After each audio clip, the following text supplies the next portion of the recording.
What is wrong with the Carolina Panthers? What has happened with them this season? That's the question I'm going to answer in this video. It's Mitch of the Bottom Line View here, breaking down the Carolina Panthers season so far. Through 5 weeks, they're 1-4.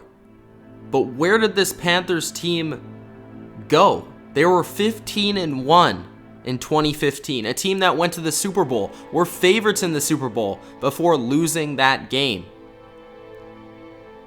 In the offseason, the Carolina Panthers, they lost Josh Norman. And that's the big story that a lot of people have been talking about throughout this season. That Josh Norman, not re-signing Josh Norman is the biggest deal for why the Carolina Panthers are not good right now.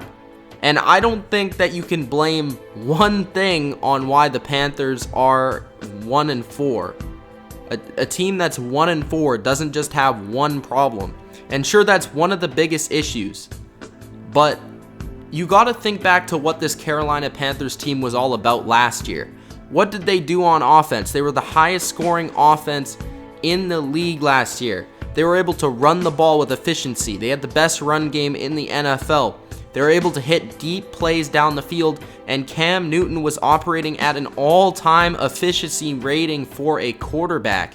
He was having a spectacular season last year, had 45 touchdowns. Their offensive line was awesome. Their run game was fantastic. Their defense was one of the top 3 in the league. Luke Kuechly led those boys, and not just the secondary. The secondary was arguably the weakness of that defense. They had a great defensive line, a defensive line that was able to get after the quarterback, athletic linebackers that could cover, good enough safeties, good enough special teams.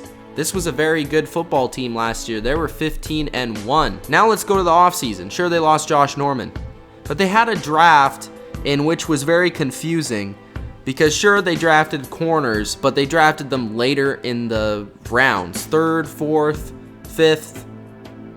Deeper in the rounds of the draft. They didn't address that need right away. Instead, they picked a defensive tackle.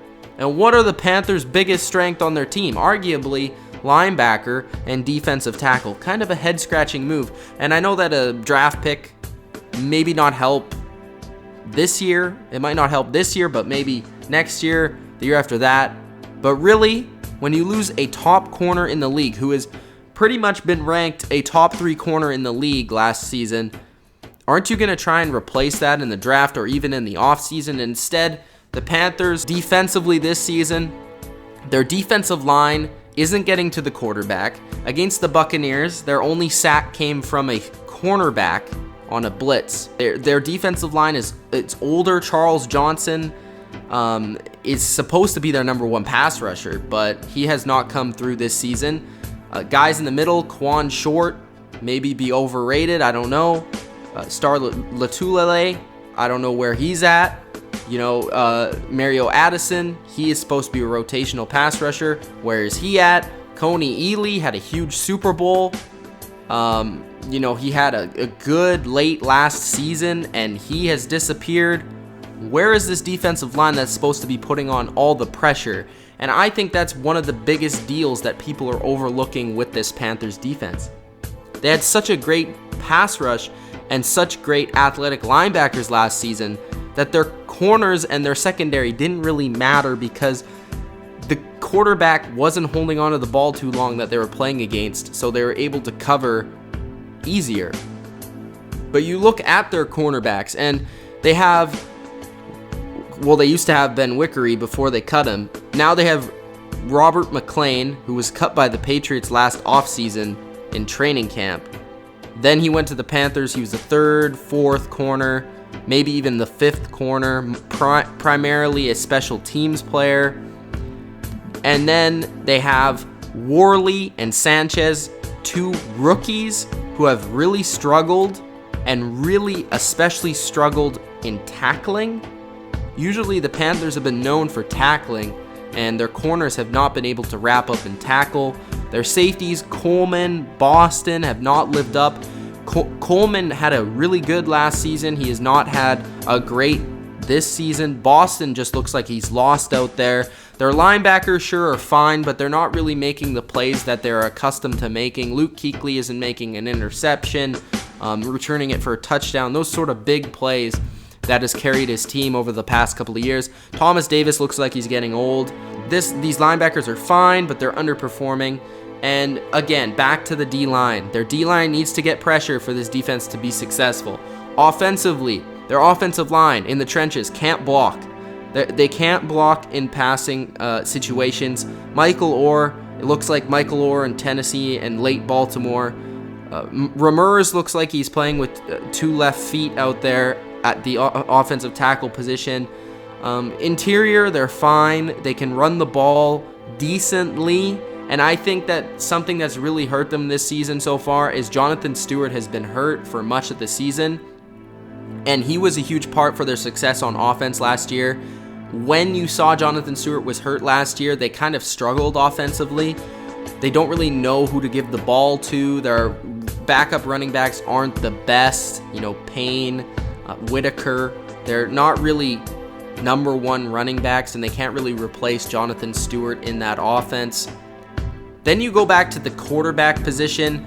Derek Anderson played against the Bucs. He threw 2 interceptions, but he wasn't awful. He still almost threw for 300 yards in that game. But even before that, Cam Newton was not having a good season. He was having a bottom 10 season at the quarterback position.